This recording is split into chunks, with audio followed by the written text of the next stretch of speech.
Thank you, my friends. This is what I wanted to say. And now I want to welcome Dr. Khanna, our international speaker, who will actually surprise you now that my $500 billion will look lesser when he talks, May I invite Dr. Khanna, all the way from Germany. Please give him a big hand. Thank you very much, Professor, for inviting me. It's a pleasure to be here. Honorary guests on the dais, ladies and gentlemen, I'm always glad to be in India and to see how India is progressing well with all the hitches and hurdles which are there. But I think India has a great potential, and the international community is looking towards India now in the second stage, after having burnt part of their fingers in China and in some of the other countries. And I've been dealing internationally in Asia, in Europe, and in the US market, also contributing my little bit to the energy market.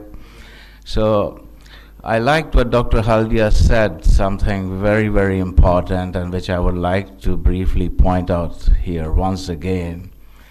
There are two issues which concerns me, and I think everybody else also very much.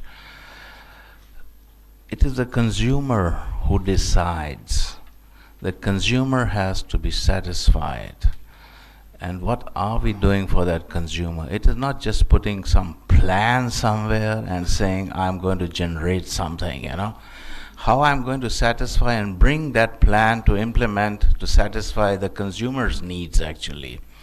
And ladies and gentlemen, today in the worldwide, when we see there are about 1.2 billion people who don't have access to power.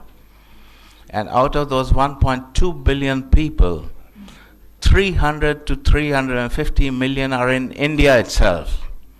So what am I doing for them? This is my question. So that means putting prudence, wisdom, and experience together and bringing that to the people, actually. People are the power, and we need the power to the people, actually. And this part, we may be looking at macroeconomical figures, and we may be talking about power sector and all that, but I'll come to that. And as Professor said, 500 billion is the target. I think 500 billion, if you really look at the total holistic concept of power area, is just a conservative figure, because if we have to really satisfy those needs. And the second point which Dr. Haldia made was a very important point, was the qualitative issue of the portfolios, because that would be the wise way of combining conventional and renewable energy together to satisfy the needs of the people and to have reliability in the market. The reliability factor is a very important factor, otherwise the banks will not finance it, and the people who I have to put the equity and who are looking at the power sector as a commercial venture will not participate into it. And ladies and gentlemen, let me be very frank. If the private equity will not come in, then nobody will follow that. We have heard from Mr. Tarun Kapoor, debt financing is becoming very difficult. Banks are reluctant, so we have to find new business models to finance the power sector. So this as start, when I look at India's GDP, which has come down quite substantially, and even if you put that power factor into it, maybe it will grow 1.5 to 2% actually, That is not what is required. We need a little bit more than that to compete into the world market. So that means we have to have competitive models here, and we have to supply affordable power. That means we have to give technology, and technology will depend upon the policymaker, because he is the direct promoter of technology by making his policies in that sense, So he has to do it very prudently. So looking at the scenario, India currently is a power generation of about 211,000 megawatt.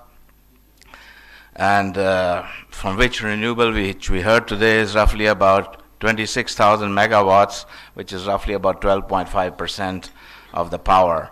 But where are we heading for? We are heading for, if we look at the next 5 years, which we need a net power demand scenario of about 355 gigawatts, sorry, and considering all the losses which may be there, so a gross capacity generation which we would be required to satisfy all those needs would be about 415 to 440 gigawatts actually. India is putting a major focus on wind and solar. I think these are good parts of the portfolio, but they alone will not satisfy the needs which are required to grow very fast in India. So if you look at the investment scenario in India, in the private equity area, which was mainly renewables, we had last year, I think in 2011, about 12 deals which I have seen from the media, and hardly $325 million were invested. That's peanuts, basically. I mean, if I look at the international scenario, we are talking about magnifying figures of that, actually. The international finance community, and especially in Germany has been quite prudent. They have made following statement: Der indische Elefant folgt dem chinesischen Drachen. That means the Indian elephant, which is slowly waking up, is following the Chinese dragon. But the Europeans currently are more optimistic towards India than towards China due to certain long-term, actually. And why it is higher? Money will go there where the growth factor is, actually, you see. And growth factor, we consider India from the demographic structure, if you compare to China, India has a much better demographic structure than China has, actually, you see. Although, when we analyze and evaluate the situation today, the demand in growth in India, China, and ASEAN is roughly about 27.1% in the power sector, which will increase to 40% by 2030. So, ladies and gentlemen, that's where I'm going to put my money, and that's where my investors are going to put their money into it, you see. Besides that, they will need professional people to look at the technical and financial engineering to see that those projects come into a pool or in a portfolio which is very prudently designed, and that would be the answer for the future. So it may sound bleak, but there's a lot of hope, and I'm looking forward to that. So thank you very much, Professor. Thank you very much for giving me the time to speak over here. With this, I will like to call the next speaker, but I think Haldia Saab has to go, and I would definitely thank him for coming over here, and may I request the gifts to be here. I also want all of you to give us a minute, because we have lost today one of our friends, Mr. Jain, please, if you can just tell us, because today we have lost a very close friend and a person who has been associated with ENERTIA for a long time, was on our jury panel. R.K. Srivastava of Kirloskar Brothers is no more, and I think for a minute all of us should get up and, in his respect, have a silence.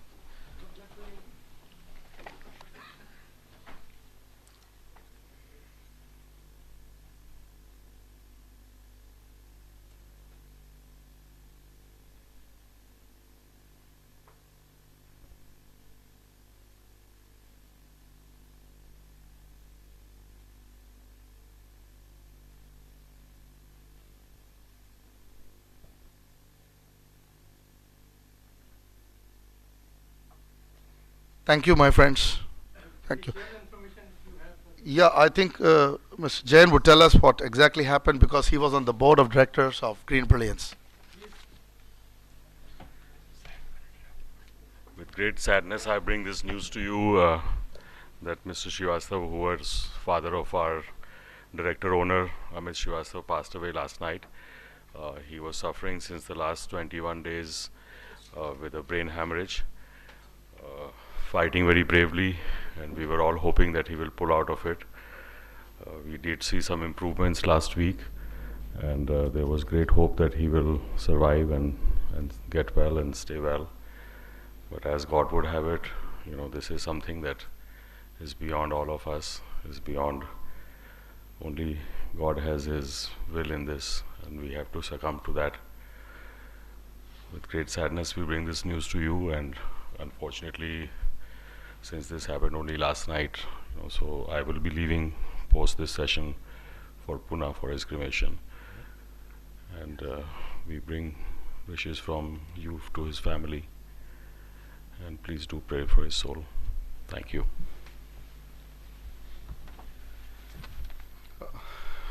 I'm very sorry for Srivastava Saab, because he was a very guiding spirit. He was also the winner of the Lifetime Achievement for Hydropower at the ENERTIA, one of the top persons, and I think the pump industry would miss him extremely, because he has contributed to what Kirloskar is today. Whatever that company has become, you know, I remember he took that company from just 200 crores or 180 crores entity roughly to beyond 2,000 crores. So that whatever happened with Kirloskar brothers in India, and it became top 4 or 5 global pump companies, is thanks to R.K. Srivastavaji. And I think we miss one of our greatest friends and friends of the industry, and I think it's a sad day for us as well. But I think the show must go on in the spirit, like he always also used to say, and I think most of my friends have been saying. I think we must continue the good work that these people have left for us. That's the only, I would say, satisfaction that their souls would have, you know, because they have worked till the end of their life for the success of the industry. Now we will request Mr. Rajiv Kumar Srivastava. Mr. Rajiv Kumar Srivastava was the head of the BHEL he has spent a lot of time with the transmission business, quite a bit of time, and also he headed the entire solar initiatives at BHEL. And now he is advising the State Bank of India for investment in the area of renewable energy. May I request Mr. Srivastava to throw his views in front of the forum. Thank you, Professor. Distinguished members, my colleagues, and distinguished members on the dais.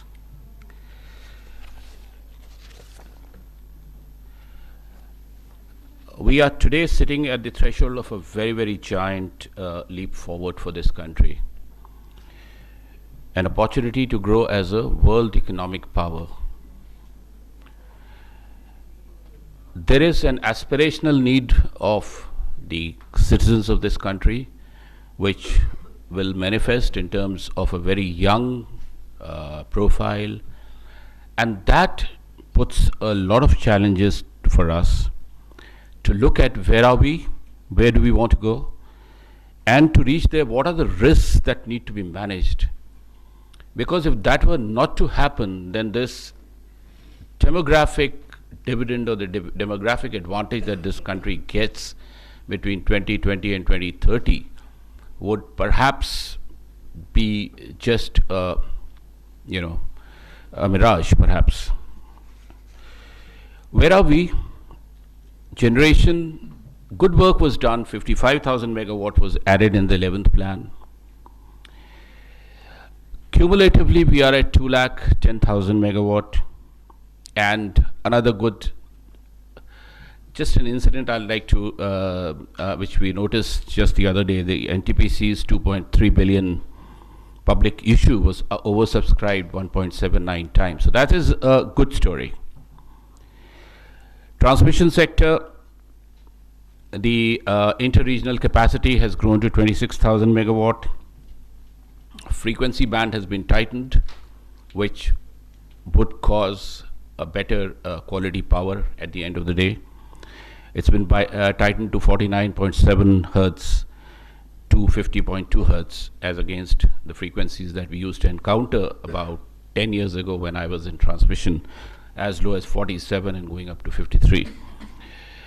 800 kV HVDC has come into play in India, so technologically we are moving up. 765 kV AC transmission, 1200 kV AC transmission. These are matters of pride for all of us as professionals in the power sector.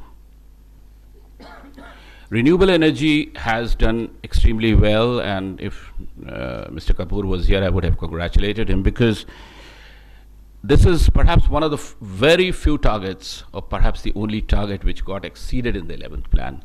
They had a target of 13,500 and they did 14,695 megawatt. Cumulatively, the renewables capacity today is 24,900 megawatt, and wind has been the flag bearer, where a capacity of 10,260 was added against a target of 9,000. The national solar mission by and large moved on schedule, except for maybe some little glitches here and there, and CSP happens to be one question mark, which perhaps we'll know in the next coming months. We added, we had a target of 1,000 megawatt in the 11th plan, and 900 and odd was added in solar. So roughly solar was also on schedule in the 11th plan. But one great island of excellence remained was Gujarat, where they did almost 70% of all the capacity in the country. MP has also gone ahead. They have awarded but not commissioned, but Gujarat commissioned 690 megawatt. Maharashtra, Karnataka, Rajasthan, Odisha, Tamil Nadu, they have announced plans, but the progress on the ground is. Another good thing which happened recently was that the solar data gathering stations, which was a very big question mark put on the National Solar Mission when the mission came into being, 51 stations have already been set up by CWET, and 60 more they are doing now. And states have now set up their renewable purchase obligations, including the solar purchase obligations. And some states, and particularly I must again name Gujarat and Jharkhand, who have set targets of 1% against the mandatory target of 0.25% as per the National Solar Mission. And MP has 0.6%, Rajasthan 0.75%, Chhattisgarh 0.5%. So they've done better than the target. The renewable energy certificates have started flowing and getting traded and being enabled by POSOCO.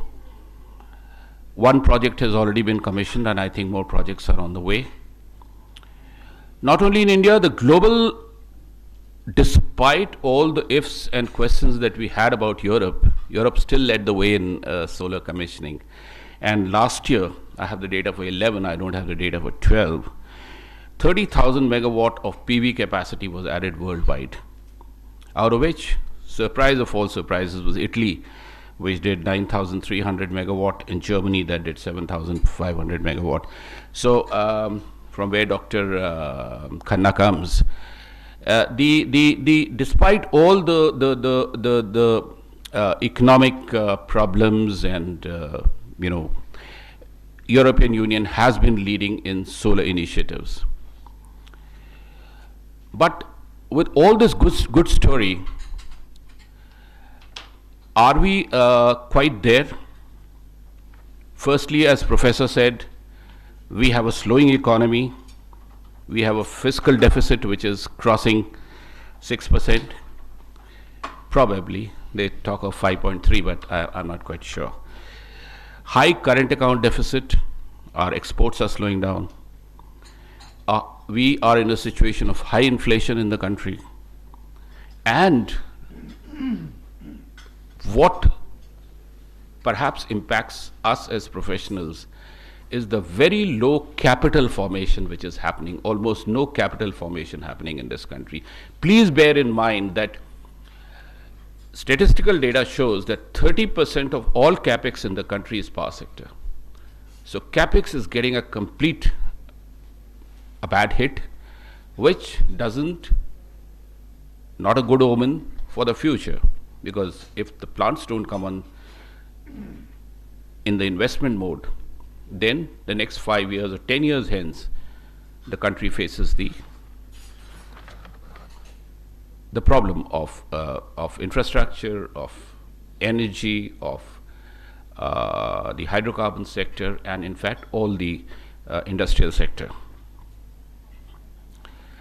We are still struggling with all that the power sector, conventional and renewables, have achieved. We are still struggling with a 10.5% deficit in peak and 8.2% deficit of energy.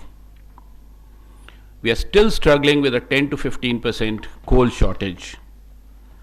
And the point which Professor was making a little while ago, that while 96% of the villages have been electrified on paper, still data shows that only 55% of the rural households are getting a single watt of power. And the issues you're all aware with renewables are land acquisition, environmental and forest clearances, power evacuation problems from the for wind and solar both. And while RPOs have started happening and renewable energy certificates are traded, but the enforceability of RPOs still remains a question mark. There are still no stiff penalties and mechanisms to penalize those who set a target of RPO of, let's say, 0.25%, which is mandatory by 2013 as per the central directive. Somebody doesn't fulfill it, he doesn't fulfill. Even down under our nose in Delhi, they're not fulfilling. But I think the one issue which is hitting us hard on the face is the troubles of the DISCOMs. High losses, AT and C losses are still 27% in the country. Political compulsions have forced the DISCOMs to be subsidizing from their balance sheets rather than the balance sheet of the state. So the DISCOM have accumulated a debt of, I think, almost 2 lakh crore.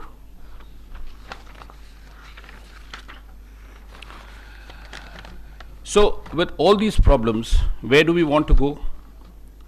In the next 15 to 20 years, looking at the opportunity that exists for this country to grow at 9%, which is quite feasible and perfectly a target which our neighbor China is achieving despite all the global slowdown. A demographic young India between 2020 to 2030, perhaps the best demographic profile in the world. And India has the opportunity to emerge as number 2 or number 3 economy in the world. But to do that, we need to address the issue of infrastructure, particularly power.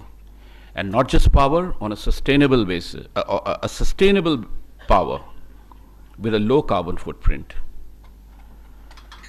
So as our distinguished speakers have given the figures, we need to add about 1,80,000 to 2 lakh megawatt in the next 10 years.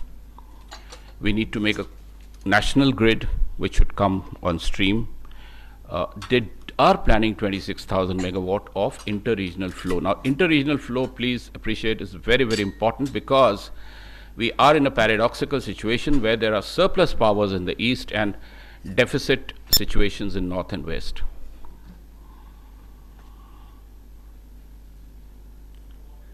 We need to keep on investing in technology areas like 1200 kV transmission and high voltage 800 kV DC transmission, and in energy saving compensation schemes. And we need to invest in efficient distribution. So augmentation of 11 and 33 kV substations, reconditioning of lines, new lines and substations, and most importantly, The need is for smart grid, IT in distribution, and SCADA. Now, there's been a lot of talk and discussion, which many of you have been perhaps participated in, but the action on the ground is still a little. Sustainable development, sustainable energy development requires renewable and solar energy, requires smart grids, and it requires investment in energy efficiency of devices. My suggestion is that which is happening now, the grid interactive rooftop systems with encouragement and an incentive for self-consumption of power from my rooftop. So we have a fairly good target of 30,000 megawatt in renewable space, out of which 15 is wind and 10 is solar.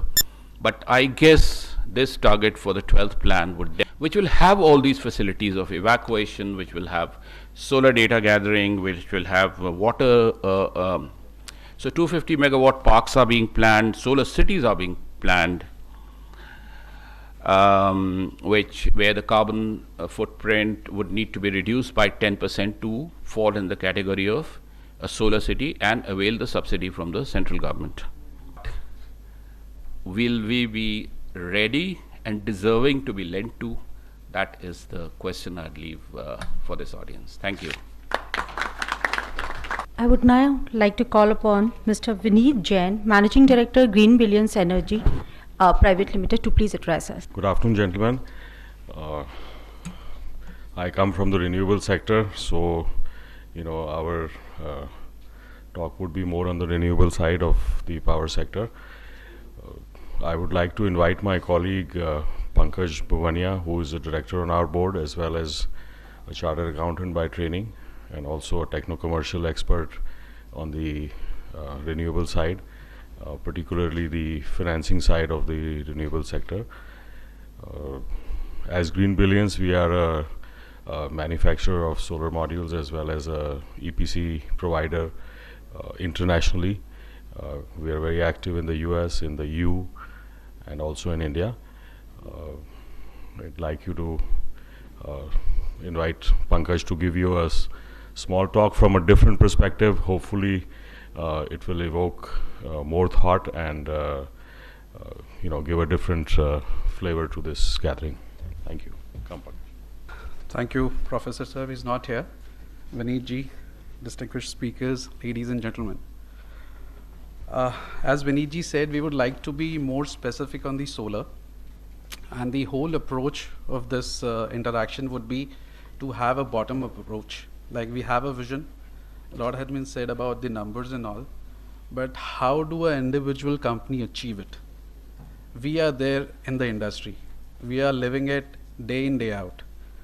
If today I have a 1 megawatt project of an EPC, trust me, it takes me 6 months to have a financial closure. And even I am not sure whether I have it or I will not have it. So keeping that into the view, just I'll run through what exactly are the options for a typical company to fund its solar project. It could be equity, it could be debt. Nothing can be more beyond that. You can have a quasi-debt, you can have a quasi-equity, you can shape it in a manner you want to talk, but either it has to be a promoter's capital or somebody has to lend you the money. Now, the problem with the equity here is how much can you bring in to fund the project? Typically, we all have grown learning that a typical project can have a 30% of our equity and 70% of a debt. If you have a bad balance sheet, the banker will say, let us have 50-50, But look at what is happening at this 50-50 scenario or 30-70 scenario. With solar projects, I can assure you, you all will agree that every single money has a cost. We as the owners are into a very, very typical kind of phase where we don't actually calculate the cost of our own money, though there is a cost of equity. In all the business other than power, the cost of equity is far, far, far more higher than the cost of the debt. I'm talking in terms of dividends, which the investors take back home, which is as high as 20%, 25%.